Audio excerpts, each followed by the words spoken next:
Hello everyone. आज हम BHIC 101 के चैप्टर 1 के बारे में पढ़ेंगे। आपको यहाँ पे पूरे डिटेल में बताया जाएगा। इस चैप्टर के बारे में एक्सप्लेनेशन हिंदी और इंग्लिश दोनों में किया जाएगा। लेकिन वीडियो शुरू करने से पहले आपसे रिक्वेस्ट है कि आप हमारे चैनल को सब्सक्राइब कर लें। चैप्टर 1 जो है जियोग्राफिकल रीजन्स एंड सोर्सेज, यानी कि भौगोलिक क्षेत्र और उनके स्रोत सोर्सेज, 3 पार्ट्स में मेनली डिवाइड किया गया है। एक तो हिमालय अपलैंड्स यानी हिमालय का जो पर्वतीय प्रदेश है उसमें। सेकेंड पॉइंट है इंडो गैंगटिक प्लेन्स यानी सिंधु गंगा के जो मैदान है, यानी कि जो नदी के थ्रू बनाया गया मैदान है, नदी जो मिट्टी लेके आती है उसके थ्रू जो बना हुआ मैदान है। थर्ड है पेनिसुलर इंडिया यानी कि प्रायद्वीपीय भारत। ठीक है, तो सबसे पहला जो है हिमालयन अपलैंड, इसके बारे में हम पढ़ेंगे। हिमालय की जो पर्वत है वो सबसे बड़ा पर्वत श्रृंखला है, सबसे बड़ा पर्वत माना जाता है। हिमालय की जो पर्वत श्रृंखला है उसमें क्या होता है कि वहाँ से बहुत सारी नदियाँ निकल के आती हैं। मतलब जब बर्फ़ पिघलता है उससे क्या होता है, वहाँ से पानी बर्फ़ पिघल करके नदियों में बहता है। तो जो बड़ी नदियाँ हैं, जैसे कि एग्जाम्पल में हम बात करें गंगा, ब्रह्मपुत्र, सिंधु, ये जो है 3 बड़ी नदियाँ हैं जिनका पानी लगातार बहता रहता है। और ये जो पानी बहता है, यहाँ पे बताया भी गया है कि जो Himalaya source feed the 3 great river system Indus, Ganga and Brahmaputra. तो ये जो नदियाँ हैं इनमें पानी जो आता है वो पानी उस वहाँ पे जो बर्फ़ है हिमालय की, वो जो लगातार कॉन्टिन्यूस पिघल रहा है, इस वजह से उसमें लगातार पानी आता रहता है। ठीक है, और ये बड़ी नदियाँ हैं। ठीक है, इनके साथ साथ जो दूसरी जो सहायक नदियाँ होती हैं वो इनसे निकलती हैं, छोटी छोटी नदियाँ इनसे, बड़ी नदियों से। ठीक है, अच्छा, अब ये नदियाँ जब बह के आती हैं हिमालय से तो ये अपने साथ क्या करती हैं, मिट्टी लेके आती हैं। मतलब जो फ्लो होता है वाटर का, वाटर के फ्लो के साथ साथ सैंड भी आती है साथ साथ में। और वो फिर सैंड आकर के इन जिन प्लेन्स में आके इकट्ठा होती हैं, उधर जा कर के बहुत ज़्यादा लोग बस जाते हैं रहने के लिए। क्यों? क्योंकि वहाँ जो मिट्टी होती है उसमें फसल अच्छी होती है। तो जो खेती करने वाले लोग हैं, क्योंकि हमारा जो देश है ज़्यादातर कृषि पे ही डिपेंडेबल है, यानी एग्रीकल्चर पे, तो वहाँ पे अब मिट्टी जो न्यूट्रिएंट्स अच्छा मिलता है तो क्या कहते हैं, फसल अच्छी हो सकती है। तो वहाँ पे लोग आकर के ज़्यादा रहते हैं। ठीक है, सेकेंड पॉइंट पे आते हैं, इंडो गैंगेटिक प्लेन्स यानी सिंधु गंगा के मैदान। तो ये जो इंडस प्लेन है, ये माना जाता है कि जो भारतीय उपमहाद्वीप है, यानी कि जो फर्स्ट सिविलाइजेशन है, इंडियन सिविलाइजेशन, वो ये माना जाता है कि सबसे पहला जो इसका डेवलपमेंट हुआ था भारतीय उपमहाद्वीप का, वो सिंधु के मैदान में ही हुआ था, यानी कि इंडस प्लेन के। और गंगा नदी के किनारे ही ज़्यादातर आकर के लोग नगर बनाते गए, बसते गए, और फिर ये समाज वगैरह का पूरा ढांचे का विकास होता गया, यानी कि सोसाइटी वगैरह वहाँ पे डेवलप्ड होती गई। ठीक है, तो ये दो नदियों के मैदान के बारे में बताया गया था। सिंधु नदी का मैदान, जो कि भारतीय उपमहाद्वीप की पहली सभ्यता मानी जाती है, कि ये माना जाता है कि जो फर्स्ट सिविलाइजेशन का डेवलपमेंट हुआ था वो सिंधु के मैदानों के चारों तरफ हुआ था। ठीक है, और जो गंगा के मैदान में की बात करें तो उसमें नगरीय जीवन वगैरह जो था, राज्य और समाज वगैरह, यानी कि जो स्टेट सोसाइटी और इम्पेरियल फैब्रिक्स माना जाता है गंगा के मैदान का। ठीक है, जो प्रायद्वीपीय भारत है उसका एक विशाल मध्यवर्ती क्षेत्र, मतलब कि जो लार्ज इंटरमीडिएट जोन है, जिसे मध्य भारत यानी सेंट्रल इंडिया कहा जाता है। ठीक है, तो वो उत्तर के मैदान और प्रायद्वीप भारत को एक के बीच में एक बहुत बड़ा क्षेत्र है जिसे सेंट्रल इंडिया कहा जाता है। वो इसको क्या करता है, उत्तर के मैदान और प्रायद्वीप भारत को उनको अलग करता है। ठीक है, सेपरेट करता है। तो ये जो मध्यवर्ती क्षेत्र है गुजरात से लेकर के पश्चिमी उड़ीसा तक फैला हुआ है। ठीक है, जिसकी लगभग एरिया रीजन तो 1600 किलोमीटर तक ये है। ठीक है, ये बीच वाला क्षेत्र। ये जो राजस्थान की जो अरावली हिल्स हैं, सिंधु के मैदानों को इन पेनिसुलर से अलग करती हैं। सिंधु जो इंडस प्लेन है उनको सेपरेट करती है अरावली हिल्स, इससे पेनिसुलर से। ठीक है, मध्यवर्ती क्षेत्र जो ये है सेंट्रल रीजन, इसमें विंध्याचल और सतपुड़ा की पर्वत श्रेणियाँ और छोटा नागपुर का जो क्या है प्लेट्यूज है, यानी पठार है, जो बिहार, पश्चिमी बंगाल और उड़ीसा, झारखंड और छत्तीसगढ़ के कुछ क्षेत्रों तक ये इसका क्या है फैलाव है, यानी कि पूरा ये फैला हुआ है, कवर किया हुआ है। जो मध्यवर्ती क्षेत्र है यानी जो सेंट्रल इंडिया है उसके जो साउदर्न पार्ट है, मतलब कि दक्षिणी सिरा, वहाँ पर एक भू रचना शुरू होती है, यानी जमीन का कुछ पार्ट जहाँ से शुरू होता है उसे प्रायद्वीपीय भारत यानी कि पेनिसुलर इंडिया कहा जाता है। इसमें 4 मेन नदियाँ हैं जो कि बंगाल की खाड़ी यानी बे ऑफ बंगाल में जाकर के मिलती हैं। और ये नदियाँ मेन कौन कौन सी हैं, तो ये नदियों के नाम आप याद रखना, महानदी, गोदावरी, कृष्णा और कावेरी, ये 4 नदियाँ हैं। इन नदियों के कारण ही ये जो पूरा जो ये पठार वाला इलाका है ये पूरा बना, ठीक है ना। पठार का मतलब, पठार को प्लेटूस कहते हैं। प्लेटूस का मतलब ये है कि जहाँ पे ये मिट्टी आकर के इकट्ठा कर रही नदियाँ, वो प्लेन्स जो होते हैं उन्हीं को प्लेटूस कहा गया। वो थोड़े से जो लैंड होती है ना, नॉर्मल लैंड, उससे थोड़े से ऊपर होते हैं, पर वो क्या बोलते हैं, माउंटेन्स की तरह उतने ऊंचे नहीं होते, थोड़े ऊंचे होते हैं, ठीक है। तो ये जो पठार बने, इनसे मतलब इन्हीं मिट्टियों से बने हुए हैं, इन्हीं चारों नदियों से लाए गए मिट्टियों से बने हुए हैं, ठीक है। तो इसीलिए यहाँ पे बहुत ज़्यादा लोग आकर के बसने लगे। मध्य भारत में कुछ और नदियाँ भी बहती हैं, मतलब सेंट्रल इंडिया में, जैसे नर्मदा, ताप्ती। इनका प्रभाव पश्चिम की ओर है, डायरेक्शन ना, वेस्टर्न साइड में। पर्वतीय मध्य भारत में लंबी दूरी तय करने के बाद ये नदियाँ जो होती हैं वो अरब सागर भी जाकर के मिल जाती हैं लास्ट में। लैंग्वेज के बेस पे हम इनको डिवाइड करेंगे। जो ऊपर पढ़ा था हमने उनको क्या लैंड के बेस पे किया था। तो पहला जो है ईस्टर्न, दूसरा वेस्टर्न और तीसरा सेंट्रल हिमालयस, ये 3 डिवाइड किया गया हिमालयस और वेस्टर्न फ्रंटियर्स को।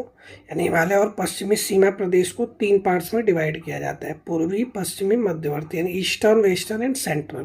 पूर्वी हिमालय जो है पर्वत श्रृंखला ब्रह्मपुत्र के पूर्व में उत्तर दक्षिण दिशा से मतलब कि नॉर्थ से साउथ दिशा में असम से लेकर के चाइना तक पूरा ये पार्ट आता है पूर्वी हिमालय का, ठीक है ना। यानी कि ईस्टर्न में मतलब कहाँ से लेके आसाम जो इंडिया में है और चाइना तक ये पूरा फैला हुआ है। और हिमालय के बीच में जो रास्ते हैं उसके थ्रू भी व्यापारी का आना जाना लगा रहता है, जिससे क्या होता है, यहाँ का जो ऐतिहासिक और सांस्कृतिक इफेक्ट है यानी कल्चरल इफेक्ट है वो वहाँ भी देखने को मिलता है और वहाँ का हमारे यहाँ भी देखने को मिलता है। मध्यवर्ती हिमालय पर्वत श्रृंखलाएं वो जो है भूटान से चित्राल तक फैली हुई है, ठीक है ना। और तिब्बत का जो प्लेटूज है वो उस पे बॉर्डर लाइन पे भारत और तिब्बत के बीच में जो ट्रेडर्स होते थे यानी कि जो व्यापारी होते थे वो इन्हीं सब सीमा प्रदेश के बीच से मतलब आना जाना करते थे, ठीक है। तो जिससे यहाँ से ये भी बताया जाता है कि जब तिब्बत में जो बौद्ध धर्म वगैरह फैला हुआ इन्हीं रास्तों के थ्रू माना जाता है। अफगानिस्तान से होकर भारत के प्लेन्स तक और ईरान वगैरह को जोड़ता है। उसमें कुछ मेन है गोमल, ठीक है, गोमल एक है। दूसरा है हमारा बोलन और थर्ड हमारा है खैबर, KHYBER, खैबर। ये जो 3 है, ये 3 मेन रास्ते हैं जो क्या करता है, अफगानिस्तान, मध्य एशिया और इंडिया, इन सबको क्या करता है, जोड़ता है एक तरह से। रास्ते हैं कि जो पहले के जो व्यापारी होते थे या फिर हमलावर होते थे इस तरह से, और इनके जो सांस्कृतिक प्रभाव इन सभी मार्गों से होकर के भारत आते रहे हैं। यूनानी, शक, कुषाण, होड़, ये सारे जो हैं ये भारत में इसी मार्गों के थ्रू आए हैं। बौद्ध धर्म का जो विकास हुआ और भारतीय संस्कृति के अन्य प्रभाव अफगानिस्तान और मध्य एशिया में जो दिखाई देते हैं वो इन्हीं मार्ग के थ्रू फैले हैं, ठीक है, एक जगह से दूसरी जगह पहुंचे हैं। इस तरह से ऐतिहासिक रूप से अफगानिस्तान और बलूचिस्तान के पहाड़ी क्षेत्र महत्वपूर्ण सीमांत क्षेत्र भी रहे। अब हमने पीछे अभी थोड़ी कुछ दर्रों के बारे में पढ़ा था, तो इन दर्रों से निकलने वाले जो रास्ते हैं ये सिंधु के जो इंडस का जो उपजाऊ मैदान है यानी कि बहुत ज़्यादा इसमें न्यूट्रिएंट्स वगैरह पाए जाते हैं सैंड के अंदर, तो इस जो उपजाऊ मैदान की तरफ ले जाते हैं। इस मैदानी क्षेत्र को 2 पार्ट्स में डिवाइड किया गया है। पहला जो पंजाब है, दूसरा सिंध है। हिस्सा पंजाब का इंडिया में आता है और कुछ हिस्सा पाकिस्तान में चला गया है, ठीक है। ये 5 नदियों से जो लाई गई मिट्टी है उससे मिलके बना है। उन मेन नदियां कौन सी हैं, तो एक है रावी, ठीक है, एक है ब्यास, एक है चेनाब, एक झेलम और सतलुज। ये जो मैदान है ये बहुत ज़्यादा ही उपजाऊ है क्योंकि ये 5 नदियों से की लाई हुई मिट्टियों से बना हुआ है। अब सिंधु घाटी का जो निचला क्षेत्र है, निचला वाला जो रीजन है वो और डेल्टा ये दोनों मिलकर के सिंध प्रदेश निर्माण करते हैं। और ये सिंध प्रदेश को बोला जाता है सिंधु नदी का प्रदेश, ठीक है। और इसमें बहुत ज़्यादा मात्रा में चावल और गेहूं पैदा होता है। इसके दो प्रमुख नगर जो है मोहनजोदड़ो और हड़प्पा, क्रमशः पंजाब, जो कि पंजाब का वो हिस्सा जो पाकिस्तान में है, और सिंध में स्थित है ये दोनों। नेक्स्ट टॉपिक है गैंगटिक नॉर्थर्न इंडिया, यानी गांगेय का उत्तरी भारत। जो गंगा नदी है, गंगा के मैदानी क्षेत्र को 3 भागों में बांटा गया है। जो गंगा की प्लेन्स है वो 3 सब रीजन्स में डिवाइड की गई है। एक जो अपर वाला है, दूसरा मिडल और थर्ड वाला लोअर, यानी ऊपरी क्षेत्र, मध्य क्षेत्र और निचला क्षेत्र। जो अपर प्लेन्स हैं in western and the central Uttar Pradesh largely included the Doab, यानी कि पश्चिम और मध्य उत्तर प्रदेश के ऊपरी मैदान क्षेत्र में जो अधिकांश दोआब का इलाका शामिल है, ठीक है। यह संघर्ष और सांस्कृतिक संश्लेषण का क्षेत्र है, मतलब this has been an area of conflict and the cultural synthesis. जो प्रयागराज, यानी कि जो प्राचीन में सिर्फ इसको प्रयाग कहते थे, दोआब की सीमा पर गंगा और यमुना नदियां जहाँ पे मिलती हैं, ठीक है ना, Ganga and Yamuna at the terminal point of the Doab, यानी गंगा और यमुना नदियों का जहाँ पे संगम स्थित है वो प्रयागराज में ही है। तो ये वाला हिस्सा जो है गांगेय मैदान का मध्य क्षेत्र पूर्वी उत्तर प्रदेश से लेकर के बिहार तक फैला हुआ है। ये वही वाला रीजन है, ये वही वाला हिस्सा है जहाँ पे कौशल, काशी और मगध बनाए गए, वो इन्हीं जगहों पे बनाए गए, ठीक है। यह क्षेत्र लगभग 6th सेंचुरी BC से ही नगरीय जीवन और मौद्रिक अर्थव्यवस्था और व्यापार का केंद्र रहा है। इस क्षेत्र में मौर्य साम्राज्य थे ना, मौर्यन साम्राज्य था जो, उसका विस्तार भी इन्हीं क्षेत्रों में हुआ था। जैसे राजनीति के दृष्टिकोण से ये गुप्त काल तक महत्वपूर्ण बना रहा। राजा वगैरह इन्हीं हिस्सों को अपना मेन सेंटर बनाते थे ताकि वहां से वो दूसरे हिस्सों पर क्या कर सके, काबू कर सके। Upper and middle Ganga plains are geographically defined by the Himalayas on the north and the central Indian hills on the south, यानी कि जो गंगा के जो ऊपर और मध्य वाले जो भाग हैं ये हिमालय पर्वत श्रेणियां दक्षिण में मध्य भारत की पर्वत श्रृंखलाओं से सीमाबद्ध होता है। Lower plains are the coterminous with the province of Bengal. Bengal प्रांत तक ये पूरा फैला हुआ है निचला वाला हिस्सा। और बंगाल का जो पूरा फैलाव है, ये पूरा मैदान गंगा और ब्रह्मपुत्र नदियों द्वारा लाई गई जो एल्यूवियम यानी कि जलोढ़ मिट्टी होती है उसी से बना हुआ है, ठीक है। इसका फैलाव जो है वो लगभग 600 किलोमीटर के अराउंड है। सांस्कृतिक रूप से असम बंगाल के सबसे ज़्यादा पास में है, तो इसलिए इनके ऐतिहासिक विकास की दृष्टि से यह उत्तर प्रदेश के उड़ीसा की तरफ से ज़्यादा, उड़ीसा की तरफ देर से विकास प्रक्रिया में आने वाला प्रदेश भी है, ठीक है। मतलब इस बंगाल का बहुत सारा सांस्कृतिक कल्चर असम से मिलता जुलता है क्योंकि असम से ये पास में है बंगाल का हिस्सा। अगला जो टॉपिक है eastern, western and the central India, मतलब इंडिया को 3 पार्ट्स में डिवाइड किया गया है यहाँ पे। एक पूर्वी भारत, पश्चिमी भारत और मध्य भारत, यानी कि eastern India, western India and central India.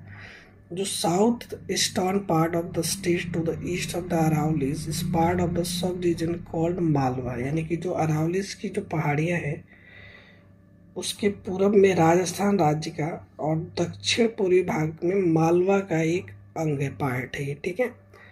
Because of the fertility of the soil the region yields good crops, मतलब अच्छी मिट्टी की फर्टिलिटी होने की वजह से यहाँ पे बहुत ज़्यादा अच्छी फसलें भी उगाई जाती हैं, ठीक है। पानी नहीं है उतना, भरपूर पानी नहीं है, उसके बावजूद भी मिट्टी अच्छी होने की वजह से फसलें वहाँ पे अच्छी हो जाती हैं। उपजाऊ होने के साथ साथ यहाँ पे एक और चीज़ है कि काफ़ी पहले से यहाँ पे बस्तियाँ बसी हुई हैं। मतलब इसके पूरे जियोग्राफिकल स्ट्रक्चर को देखते हुए ऐसा लगता है कि यह जो पूरा प्रदेश है यह हड़प्पा कालीन समुदाय और मध्य भारत तथा उत्तरी दक्कन के दूसरे समुदाय के युगों से लेकर के चलता आ रहा है, ठीक है ना। मध्य भारत की बात करते हैं। अगर इस टाइम की बात करें तो मध्य भारत का अधिकांश हिस्सा मध्य प्रदेश छत्तीसगढ़ राज्यों के नाम से ही जाना जाता है। मध्य प्रदेश और छत्तीसगढ़ के अलावा जो बिहार, दक्षिणी बिहार है, साउदर्न बिहार का हिस्सा, वेस्टर्न उड़ीसा का यानी कि पश्चिमी उड़ीसा और पूर्वी मध्य प्रदेश के अंदर, जिसमें बहुत सारे आदिवासी लोग रहते हैं, ठीक है, ये मध्य भारतीय क्षेत्र के अंदर ये सारा हिस्सा भी आता है। मध्य भारत के अंदर मध्य प्रदेश, छत्तीसगढ़, इसके अलावा आपको कुछ पार्ट दक्षिण बिहार का, कुछ पार्ट पश्चिम उड़ीसा का और कुछ पूर्वी मध्य प्रदेश के अंदर आदिवासी रहने वाली जो संख्या है वो भी इसी के अंदर आती है, सेंट्रल इंडिया के अंदर ही। यहाँ पे बहुत ज़्यादा आदिवासी होने की वजह से यहाँ पे आदिवासियों का जो सांस्कृतिक इफेक्ट है वो दिखा रहा है, मतलब कल्चरल इफेक्ट जो है वो दिखाई देता है। और ये बहुत पुराने समय से चलता आ रहा है। गुप्त जो थे ना, गुप्त वंश के राजा, ठीक है ना, वो गुप्ताज वंश वाले, उनके टाइम से चलता आ रहा है यहाँ पे इनका culture. Gujarat is situated on the western fringe of the central Indian belt. It consist of the 3 natural divisions, यानी कि गुजरात जो है, गुजरात है कहाँ पे, तो मध्य भारत के क्षेत्र के पश्चिमी किनारे पर है ये, ठीक है, और इसको 3 पार्ट्स में डिवाइड किया गया है, पश्चिमी वेस्टर्न फ्रिंज में, ठीक है। 3 पार्ट्स कौन कौन से, तो देखो, एक लिखा है सौराष्ट्र, ठीक है ना, सौराष्ट्र, एक है अनर्थ, जो नॉर्थन गुजरात में है, और फिर थर्ड है लाट, लाट जो दक्षिण गुजरात का पार्ट है। तो इसको 3 पार्ट्स में डिवाइड किया गया। कौन कौन सा, जो पहला एक है सौराष्ट्र, दूसरा जो उत्तरी गुजरात वाला है जिसको अनर्थ कहा जाता है, अनर्थ, और जो थर्ड है वो है लाट जो दक्षिणी गुजरात का हिस्सा है। गुजरात का जो मध्यवर्ती प्रायद्वीप है यानी सेंट्रल पेनिसुलर, उसको कहा जाता है काठियावाड़। इस प्रदेश का एक और प्राकृतिक भाग है जिसको कच्छ कहा जाता है। Is another feature which during the monsoon turns into the swamp, मतलब जो ये हिस्सा है कच्छ, ये दलदली क्षेत्र जो होता है, स्वैम्प कहा जाता है दलदल को, ठीक है। तो ये है ना, दलदली में कन्वर्ट हो जाता है मानसून के सीजनों में, यानी जब बारिश वगैरह होती है तो, ठीक है। हड़प्पा के टाइम से ही निरंतर इसमें प्राचीन बस्तियों का क्षेत्र रहा है। यहाँ पे भी लोग रहते हैं, लगभग हड़प्पा काल से माना जाता है यहाँ पे भी लोग रहते हैं। गुजरात की तट रेखा लंबी होने की वजह से ये माना जाता है कि लगभग 4000 वर्ष पहले से, 4000 वर्ष से भी पहले से यहाँ पे समुद्र तटीय और विदेशी व्यापार का सेंटर माना जाता है गुजरात को। नेक्स्ट टॉपिक है पेनिसुलर इंडिया यानी प्रायद्वीपीय भारत। प्रायद्वीपीय भारत का जो बॉर्डर लाइन है, यहाँ पे जो है दक्कन प्लेट्यूज एंड उसके चारों तरफ का जो प्लेन है, प्लेन्स यानी कि तटवर्ती मैदान है, उससे इसको डिफाइन किया जा सकता है। प्रायद्वीपीय भारत की सीमाएं इसको घेरने वाले तटवर्ती मैदान यानी कि कोस्टल प्लेन्स और दक्कन के प्लेट्यूज से निर्धारित की जाती हैं, यानी डिफाइन की जाती हैं, ठीक है। जो ये प्लेट्यूज है दक्कन का, उसको 4 पार्ट्स में डिवाइड किया गया है, 4 मोर मेजर रीजन्स में उसको डिवाइड किया गया है, जिसमें से कौन कौन से भाग हैं, तो महाराष्ट्र, आंध्र प्रदेश, तेलंगाना और कर्नाटका। दक्षिण पश्चिम आंध्र प्रदेश में के प्रारंभिक में जो नौ पसाड़ यानी कि न्यूलिथिक सेटलर्स के लोग थे, उन्होंने पशुचारण को अपनाया। पैस्टोलिज्म का मतलब होता है पशुचारण को अडेप्ट किया, स्ट्रेटेजी को अडेप्ट किया मतलब अपनाया।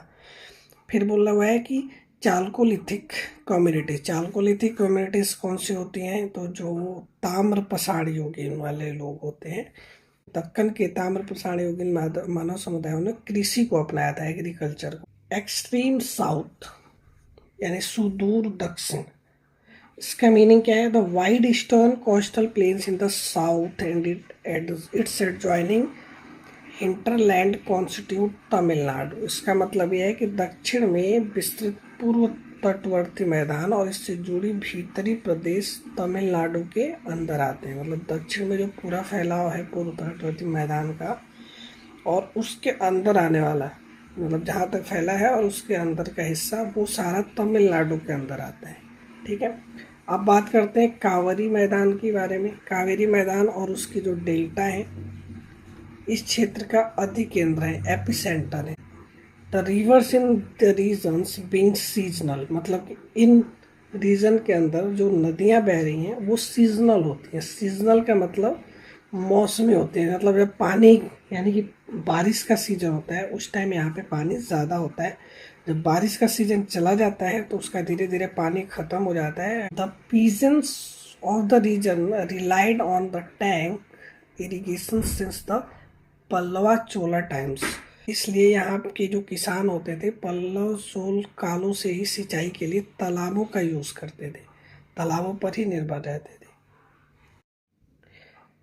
The western coastal plain too broadens in the extreme south and corresponds to the region known as the Malabar or the present state of Kerala।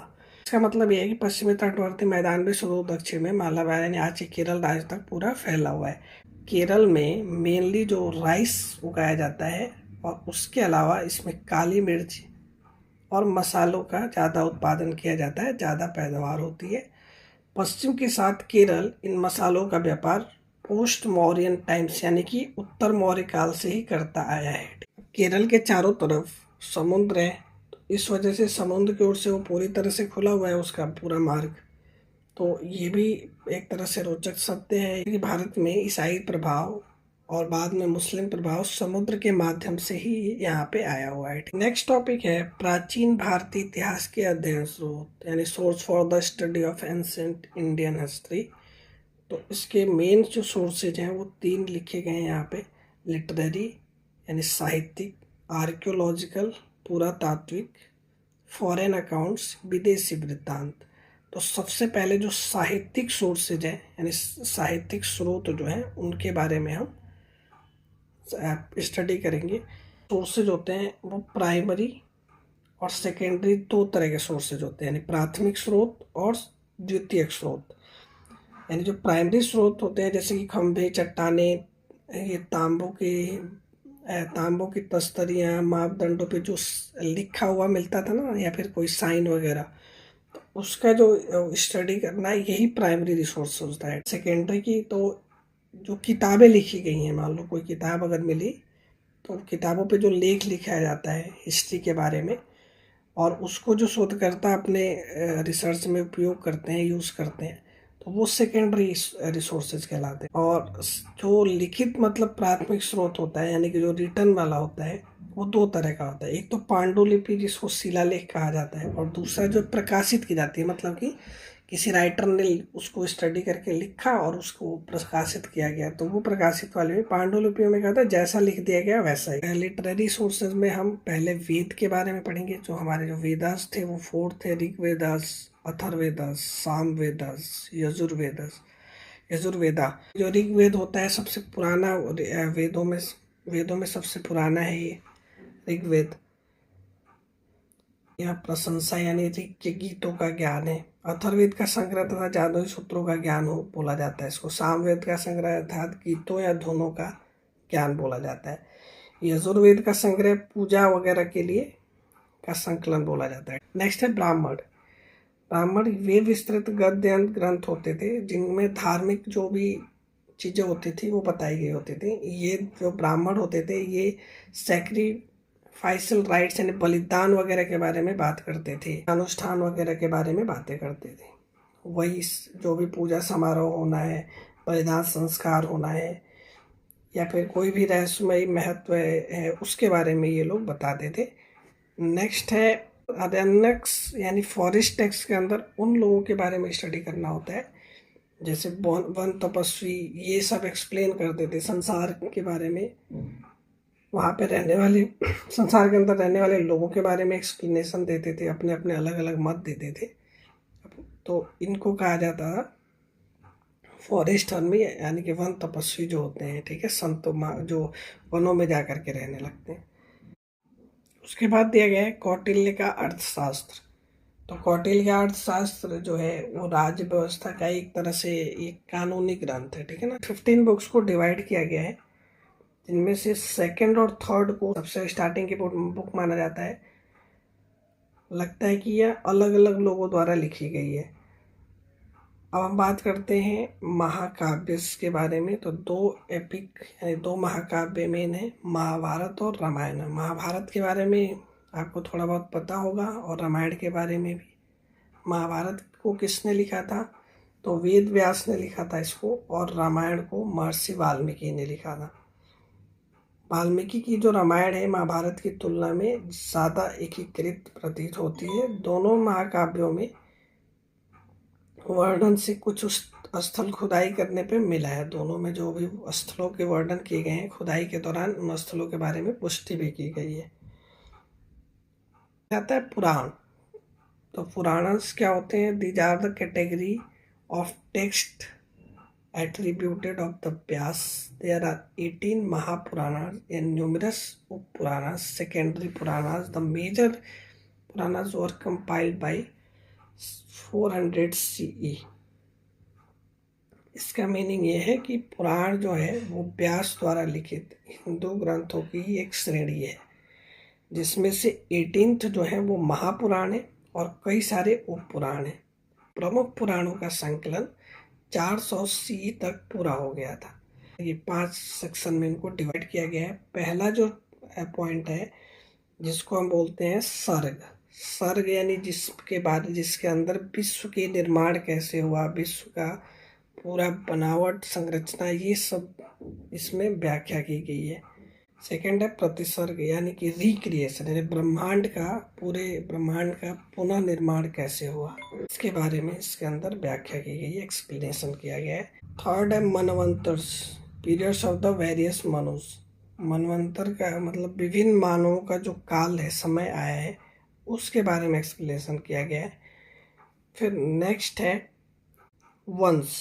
वंश में क्या बताया गया है? The genealogy of gods and rishis, मतलब कि देवताओं, राजाओं और संतों की जो वंशावली सूची के बारे में इसमें व्याख्या की गई है, एक्सप्लेनेशन किया गया है। नेक्स्ट है वंशानुचरित। वंशानुचरित के अंदर जो रॉयल डायनेस्टीज होते हैं यानी कि शाही राजवंशों का वृत्तांत है, पूरा एक्सप्लेनेशन है। अब नेक्स्ट है बायोग्राफीज, पोएट्री एंड ड्रामा, जीवन वृत्तांत, कविता और नाटक। अगर हम भारत की बात करें तो भारत में बहुत पहले से ही नाटक और कविता के कई सारे कृतियों का भंडार है। अश्वघोष ने बुद्ध चरित्र, सारिपुत्र करना और सौंदरानंद को लिखा है। और एक भास थे जो एक ड्रामेटिस्ट थे यानी कि नाटककार थे, उन्होंने लिखा है पंचरत्रा, दत्तवाक्या, बालचरित एंड स्वप्नवासवदत्ता। तो ये सारे भास ने लिखे थे। ग्रेट संस्कृत राइटर जो थे कालिदास, उन्होंने अभिज्ञान शाकुंतलम के बारे में लिखा। मालविकाग्निमित्रम लिखा, विक्रमोर्वशीयम के बारे में लिखा और रघुवंशम के बारे में, कुमार संभवन और मेघदूतम जैसे कई सारे पोएट्रीज के बारे में इन्होंने लिखा कालिदास ने। हमें बुद्धिज्म यानी कि बौद्ध धर्म के बारे में पढ़ना है। Buddhism one of the world major religions was founded in India in the 6th century BC by Siddharth Gautam, known as the Buddha. विश्व के प्रमुख धर्मों में से एक धर्म है बौद्ध धर्म, जिसकी स्थापना सिद्धार्थ गौतम द्वारा की गई थी, जिससे बाद में बुद्ध के नाम से जाना जाता है। Rooted in the teaching of the Buddha, Buddhism center of the path alignment through understanding for the four noble truths and the following the eightfold path which guides ethical conduct, mental discipline and the wisdom। इसका meaning यह है कि बुद्ध की शिक्षाओं में निहित बौद्ध धर्म 4 आर्य सत्यों को समझाने और आस्तिक मार्ग का अनुसरण करके ज्ञान प्राप्ति के मार्ग पर केंद्रित है, जो नैतिक आचरण, मानसिक अनुशासन और ज्ञान का मार्गदर्शन करता है। बौद्ध धर्म का एक मूलभूत सिद्धांत ये भी है कि सभी चीज़ों को अस्थायित्व में विश्वास तथा इच्छा और आसक्ति के त्याग के माध्यम से दुख की समाप्ति करना, ये बौद्ध धर्म का एक मूलभूत सिद्धांत है। करुणा, ध्यान और ज्ञान की खोज पर बौद्ध धर्म के फोकस ने एशिया और आध्यात्मिक और सांस्कृतिक परिदृश्य को गहराई में आकार दिया है। Buddhism focus comparison, meditation, pursuit of the wisdom has the profoundly shaped Asia's spirituals and the cultural landscapes. Its teaching inspire millions worldwide, offering a path of the inner peace and the liberations from the cycle of birth and rebirth. मतलब इनकी शिक्षाएं विश्व भर में लाखों लोगों को क्या करती हैं, प्रेरित करती हैं। जन्म और पुनर्जन्म के चक्र से मुक्ति और आंतरिक शांति का मार्ग प्रदान करती हैं। बौद्ध धर्म और उसके लिटरेचर्स की बात करें तो जैसे जैसे बौद्ध धर्म पूरे एशिया में फैला तो उसने विशाल साहित्य को यानी कि लिटरेचर को क्या करा, प्रभावित किया और प्रेरित किया लोगों को इसके बारे में जानकारी दी, जिससे कि न केवल बुद्ध की शिक्षाओं को संरक्षित किया बल्कि विभिन्न क्षेत्रों के सांस्कृतिक और बौद्धिक परिदृश्य को भी आकार दिया है। Buddhism and the literatures encompassing scriptures, commentaries and poetic works have the profoundly influenced language, arts and the philosophies, contributing to rich literary traditions in India, Tibet, China, Japan and south east Asia. इसकी meaning ये है कि बौद्ध धर्म और शायद जिसमें धर्म ग्रंथ, टिप्पणियाँ और बहुत सारी काव्य रचनाएं हैं, उसने भाषाओं, कलाओं और दर्शन को गहराई से प्रभावित किया, जिसके सबसे ज़्यादा प्रभावित होने वाले रीजन यानी क्षेत्र वो हैं जैसे कि तिब्बत, चाइना, जापान और दक्षिण पूर्व एशिया। इसमें सबसे ज़्यादा फैलाव हुआ बौद्ध धर्म का। बौद्ध साहित्यिक परंपरा जटिल और दार्शनिक विचार और प्रथाओं को प्रसारित करने, विभिन्न संस्कृतियों के बीच संवाद को बढ़ावा देने तथा आध्यात्मिक और बौद्धिक विचारों और वैश्विक विरासत में योगदान देने में सहायक रही। बुद्धिज्म और literature resonate with the inspire contemporary audiences world wide through diverse forms and adaptations. मतलब बौद्ध धर्म और साहित्य विविध रूपों और रूपांतरों के माध्यम से पूरे विश्व भर में समकालीन दर्शकों के साथ प्रतिनिधित्व होते हैं और उन्हें क्या करते हैं, प्रेरित करते हैं। Jainism and ancient religions that is rooted in the philosophy that teaches the way to liberations and the path to the spiritual purity and alignment through disciplined non-violence to all living creature। मतलब जैन धर्म एक बहुत पुराना धर्म है जो ये बताता है कि सभी जीवों को अनुशासित रहना चाहिए, अहिंसा का मार्ग चुनना चाहिए और जो कि आध्यात्मिक शुद्धता और आत्मज्ञान का मार्ग सिखाता है। अगर आप अहिंसा के मार्ग से ही मुक्ति मिलती है, इनका मानना ये है। Jainism came to prominence in the 6th century BC। मतलब कि जो 6ठी शताब्दी ईसा पूर्व में भगवान महावीर ने जैन धर्म का प्रचार किया, तब यह धर्म सबसे ज़्यादा फेमस हुआ। उससे पहले भी ये धर्म था पर उतना फेमस नहीं था। There were 24 ग्रेट टीचर्स, यानी 24 महान शिक्षक हुए, जिसमें से वे अंतिम जो भगवान थे इनके वो थे महावीर। इन 24 को कहा क्या जाता है, तीर्थकर कहा जाता है, ठीक है ना। वे लोग जिन्होंने अपने जीवन में सभी, ये माना जाता है कि उन्होंने सारे ज्ञान और मोक्ष वगैरह उनको प्राप्त हो चुके थे। फर्स्ट तीर्थकर थे वो थे ऋषभनाथ। तो फर्स्ट तीर्थकर थे Rishabhanatha. The word Jain word जो है वो डिराइव हुआ है जिन या जैन से बना हुआ है, जिसका मीनिंग होता है विजेता, कॉन्क्वेरर।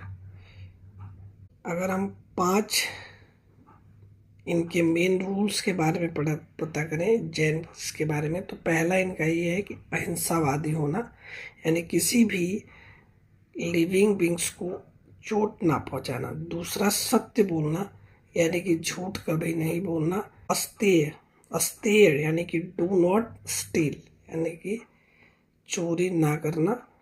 और फिर आता है अपरिग्रह, डू नॉट एक्वायर प्रॉपर्टीज, मतलब किसी भी संपत्ति का संचय ना करना। इनका ये मानना है कि जितनी ज़रूरत है उतनी ही संपत्ति रखें, बाकी सब उन लोगों को दे देना चाहिए जिनको ज़रूरत है। फिर नेक्स्ट है ब्रह्मचार्य, ऑब्जर्व कॉन्टिनेंस। ब्रह्मचार्य के बारे में तो आपको पता ही होगा। नेक्स्ट आते हैं जैन व्यवस्था, यानी Jain order has been divided into 2 major sects. पहला दिगंबरा एंड दूसरा श्वेतांबरा, यानी कि जैन व्यवस्था को 2 प्रमुख संप्रदाय में डिवाइड किया गया है। पहले वाले को दिगंबर और दूसरे वाले को श्वेतांबर कहा जाता है। दिगंबर वे साधु होते हैं जो पूरी तरह से नग्नता में विश्वास करते हैं, यानी कि जो उसमें मेल भिक्षु हैं, वो मेल मॉन्क्स हैं, वो कभी भी क्लॉथ्स नहीं पहनते, जबकि फीमेल्स जो होती हैं वो बिना सिलाई वाली सफ़ेद साड़ी पहनती हैं। और ऊपर के ये जो 5 हमने पढ़े थे, ये 5 व्रतों को मानते हैं। ऊपर वाले जो हमने पढ़े ना कि अहिंसा, सत्य, अस्तेय, अपरिग्रह और ब्रह्मचर्य, इन सब पांचों का पालन करते हैं। कौन से? दिगंबरा वाले जो साधु होते हैं। मान्यता है कि जो औरतें होती हैं वो मोक्ष प्राप्त नहीं कर सकती, इन साधुओं का ये मानना है। भद्रभाव इस संप्रदाय के प्रतिपादक थे। श्वेतांबरा यानी कि जो साधु श्वेत वस्त्र यानी कि व्हाइट क्लॉथ्स पहनते हैं उनको श्वेतांबरा कहा जाता है, यानी श्वेतांबर कहा जाता है। केवल 4 व्रतों का ही पालन करते हैं, ये ब्रह्मचर्य का पालन नहीं करते। ठीक है। और ये मानते हैं कि महिलाएं भी मुक्ति प्राप्त कर सकती हैं। जैसे अभी आपने ऊपर वाले में पढ़ा था दिगंबर की में जो जैनिज्म होते हैं वो ये मानते हैं कि औरतों को मोक्ष नहीं मिल सकता। श्वेतांबर वाले जो होते हैं वो ये मानते हैं कि औरतों को मोक्ष मिल सकता है। फिर Sthulabhadra was an exponent of this sect, मतलब कि श्वेतांबर का प्रतिपादक जो किया था वो किया था स्थूलभद्र ने। श्वेतांबर द्वारा स्वीकार किए गए कुछ शास्त्र हैं, जैसे कि उन्होंने पहला 12 अंग, दूसरा 12 उपांग, तीसरा 10 उपप्रकरण, चौथा 6 चेद सूत्र और 5वां 2 सूत्र और 6 वाला मूल सूत्र। ये कुछ शास्त्र हैं जिनको उन्होंने क्या किया था, श्वेतांबर ने स्वीकार किया था। पूरा साहित्यिक स्रोत के बारे में पढ़ लिया। अब हमें पूरा तत्व यानी आर्कियोलॉजी के बारे में जानना है। ये सेकंड पॉइंट था। Archaeology is a branch of knowledge that studies materials culture to understand the past. It has a close relation to history, sculptures, pottery remains, bone fragments, house remains, temple remains, coin seals, inscriptions, floral remains like chariot grains, ancient pollen grains, and the spores, etc., constitute materials culture that forms the subject matter of archaeology.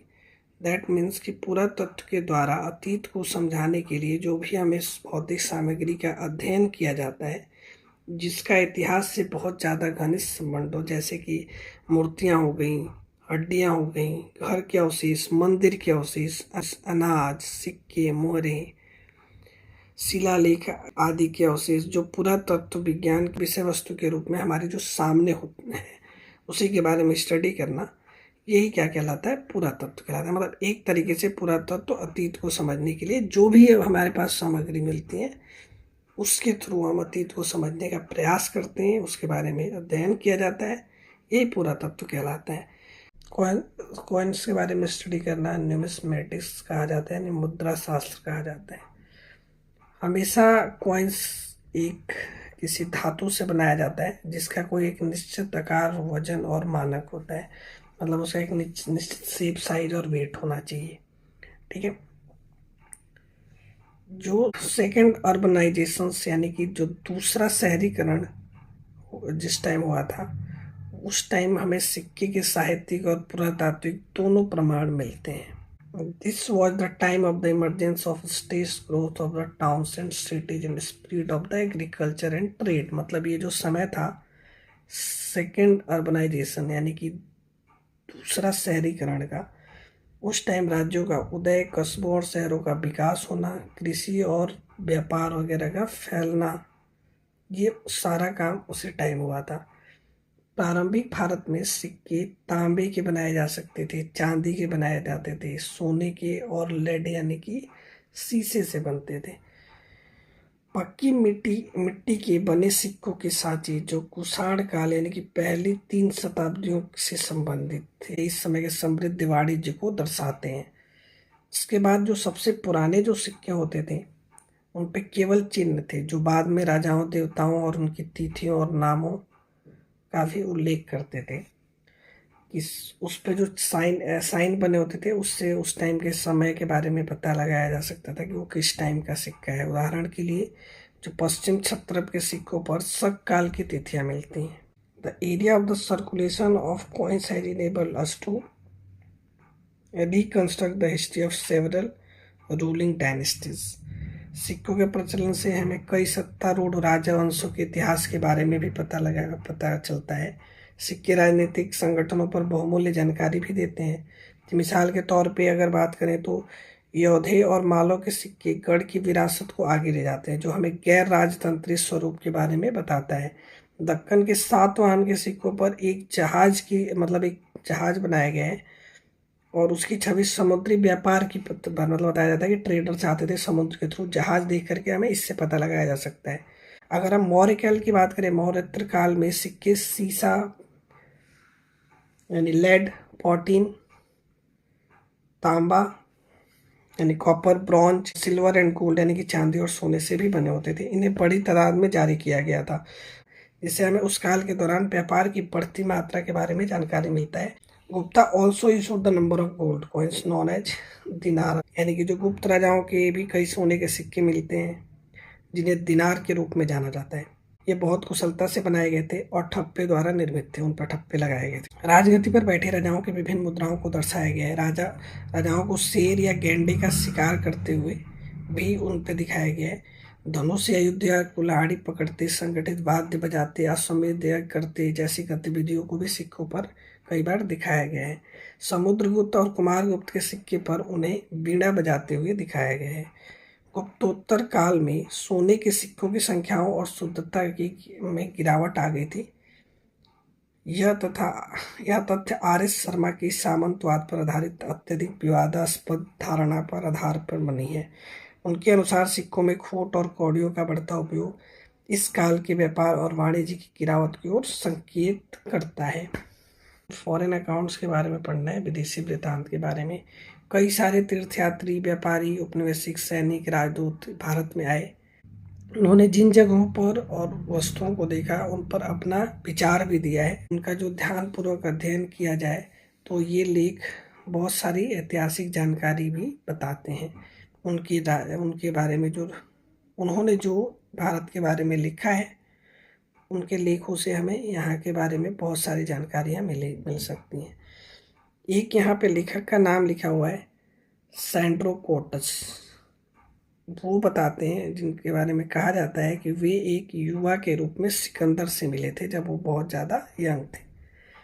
18th century में William Jones ने Sandro courts को चंद्रगुप्त मौर्य के रूप में पहचाना, जो मौर्य काल क्रम का आधार बना। सेल्यूकस के दूत मेगस्थीन ने इंडिका में चंद्रगुप्त के मौर्य के दरबार में अपने ठहरने का विवरण भी बताया हुआ है। लेकिन अभी इसके बारे में हमें कुछ ज़्यादा डिटेल में अब जानकारी नहीं मिल पाती है, लेकिन बाद के लेखक इसके कुछ भागों का उल्लेख करते हैं, जिससे मौर्य काल की प्रशासनिक संरचना, सामाजिक वर्ग और आर्थिक गतिविधियों का पुनर्निर्माण संभव हो पाया। इसी तरह से ग्रीक और रोमन के जो यात्री थे वो अपने लेख में बताते हैं, प्रारंभिक भारत में हिंद महासागर के व्यापार के बारे में जानकारी देते हैं। पेरिप्लस ऑफ द एरिथ्रियन सी और टॉलमी का जियोग्राफी, ग्रीक में लिखे गए दोनों ग्रंथ भारत के भूगोल और प्राचीन व्यापार के बारे में जानकारी प्रदान करते हैं। इसी तरह से Strabo, Arrian, Pliny the elder के शुरुआती यूनानी और लैटिन विवरणों में हमें भारतीय समुद्री व्यापार के बारे में भी पता चलता है। चीनी यात्री भी समय समय पर भारत आए थे, उन्होंने दौरा किया था। वे बौद्ध तीर्थयात्री के रूप में यहाँ आए थे और इसलिए उनके विवरणों में बौद्ध धर्म के प्रति झुकाव दिखाई देता है। उन्होंने कई पवित्र जगहों पर यहाँ पे बौद्ध मंदिरों का दौरा भी किया। इसमें से एक फायान था जिसने 399 से 414 के बीच में यहाँ पे भारत की यात्रा की, लेकिन उसकी यात्रा उत्तर भारत तक ही सीमित थी। वेन-त्सांग ने 639 सी में ही अपना घर छोड़ दिया और भारत में 10 साल तक आकर रहा था। फायान ने गुप्त और वेन-त्सांग ने हर्षवर्धन के समय में राजनीतिक, सामाजिक, धार्मिक और आर्थिक परिस्थितियों का वर्णन किया। बाद के समय में कुछ और अरब यात्रियों ने भी भारत के बारे में अपने विवरण दिए। इन अरब विद्वानों में से सबसे प्रसिद्ध जो है अबू रिहान थे, जिन्हें हम अल बरूनी के रूप में जानते हैं।